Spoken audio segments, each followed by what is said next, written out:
I would like to think that I'm empowering children to change the world. Yeah, it's dangerous, too high.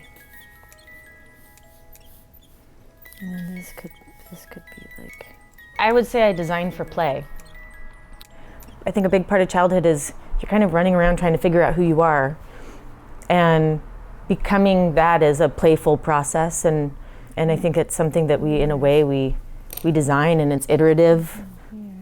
For me, the ultimate toy is sticks and mud and water. It's not about the parts and pieces.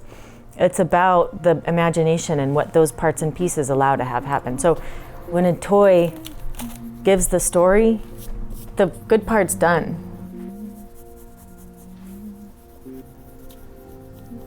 So I'd hate to say that I design out of frustration with what exists, but I do to some extent, you know, particularly with the gender stuff.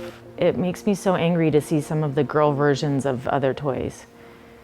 In that, as soon as there's a girl version of something, it implies that everything else is the boy version. So rather than seeing it as boy type of play and girl type of play, like, let's just help anybody become the best version of themselves.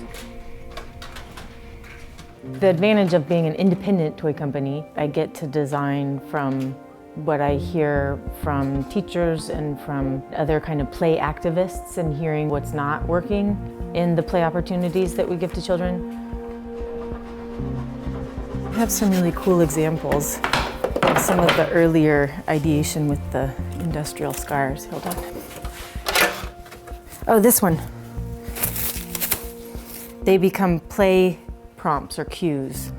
So in some cases, you know, they can imagine what this used to be. This used to be for something really specific, like maybe there was a machine that went through here, or you know, some way that they went together really specifically when it was in some other structure.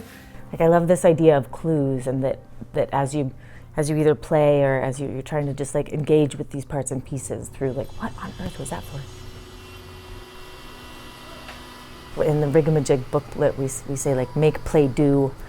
And I really like the do part of that. I think that there's an important element of do that happens when you are comfortable building or comfortable jumping in and just making something. There's a nuance between pretend and imagination, and the really hard part, and what I think takes practice, and what I think if we always give children toys that have the story built into it, we rob them of the opportunity to invent the story and make up the story themselves. The moments that I see things I wouldn't have thought of, that's when I know it's successful.